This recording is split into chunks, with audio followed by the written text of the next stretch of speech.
Hi అండి అందరికీ. ఇవాళ నేను మా ఇంట్లో బిర్యానీ చేస్తాను. నేను చేసే చాలా రకాల బిర్యానీ ఇదొక రకం. ఫస్ట్ ఆయిల్ వేసుకొని తర్వాత బిర్యానీ మసాలా వేసుకొని ఆ తర్వాత ఆనియన్స్ వేసుకొని కొంచెం ఫ్రై అయిన తర్వాత కొరవ కరివేపాకు పచ్చిమిర్చి వేసుకోవాలి.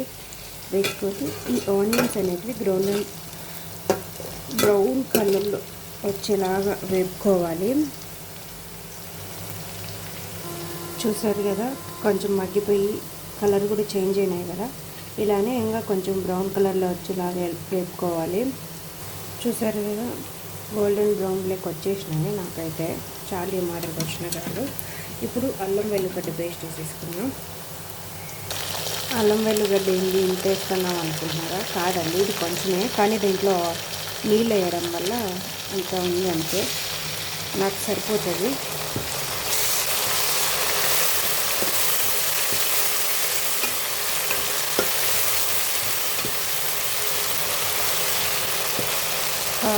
స్మెల్ అయితే సూపర్ వస్తాను.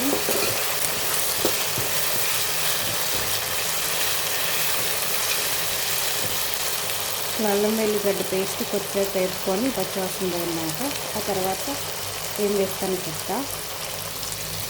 చూసారా, అల్లం వెల్లిగడ్డ కూడా మగ్గిపోయింది కదా. ఇప్పుడు కొంచెం పుదీనా వేస్తున్నాం. చూసారా, పుదీనా కూడా వేసేస్తున్నాం. మీకు నచ్చితే కొత్తిమీర కూడా వేసుకోండి, బాగుంటుంది. నేనైతే ప్రస్తుతానికి కొత్తిమీర వేయటం లేదు.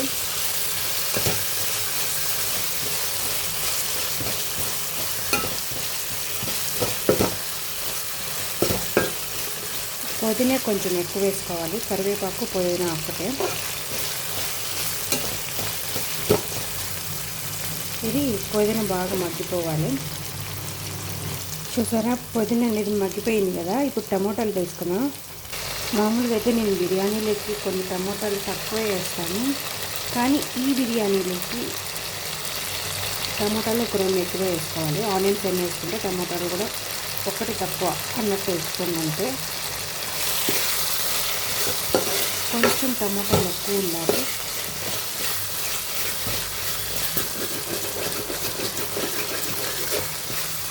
ఈ టమాటాలు బాగా మగ్గనివ్వాలి. మగ్గిన తర్వాత ఏం చేస్తానో చెప్తా, ఓకేనా?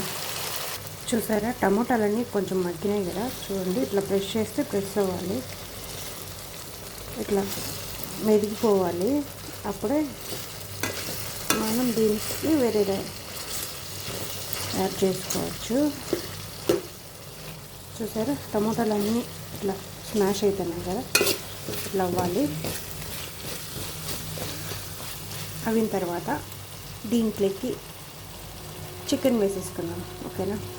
నేను 1 kg చికెన్ తీసుకున్నానండి. దీంట్లోకి వేసుకొని కలిపేసుకొని కొంచెం హై ఫ్లేమ్లో, అంటే అట్లా అంతని హై కాదు అంతని లో కాదు, అలా పెట్టుకొని అదే మీడియం ఫ్లేమ్లో పెట్టుకొని ఈ చికెన్ అనేది బాగా ఉడకనివ్వాలి. ఉడికే ముందర ఒకటి యాడ్ చేస్తా, అప్పుడు చూపిస్తాను. ఇప్పుడేకి చికెన్లోకి సరిపడంత ఉప్పు వేసుకొని కలుపుకోవాలి. ఇలా మధ్యలో మూత తీసి కలిపెట్టుకుంటుండాలి. చూసారా, చికెన్ అనేది కొంచెం ఉడికింది కదా. 1 kgకి నేను 2 స్పూన్లు వేసుకుంటాను. మామూలుగా 2.5 స్పూన్ వేస్తాను, ఎందుకంటే ఆల్రెడీ పచ్చిమిర్చి వేసాను కదా, అందుకు ఒక 2 స్పూన్లు మాత్రమే కారం వేస్తాను. ఇలా కారం వేసుకొని కలబెట్టేసుకోవాలి. చూసారు కదా, కారం వేసిన తర్వాత చికెన్ ఇలా ఉంది. ఇప్పుడు చికెన్ కారంలోనే కొంచెంసేపు ఉడికించుకోవాలి, ఒక 5 minutes అట్లా. చికెన్ చూసారా ఎంత బాగా ఉడుకుతుంది. ఆయిల్ కూడా కొంచెం పైకి వచ్చింది కదా.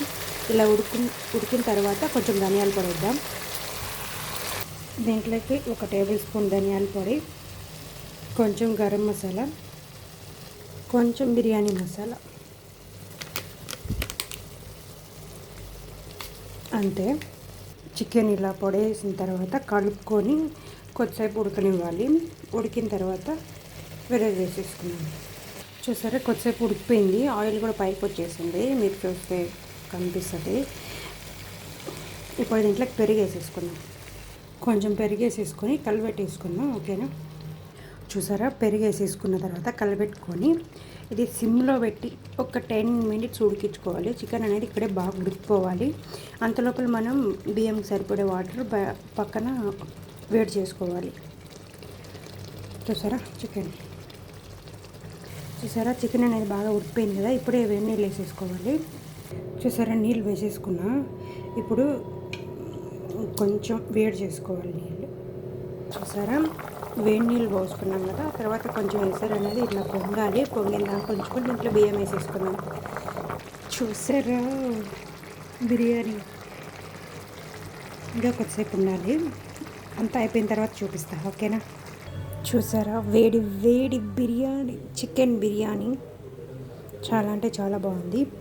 ఒకసారి మీరు కూడా చేసుకొని తిని ఎలా వచ్చిందో కామెంట్ చేయండి. ఓకేనా?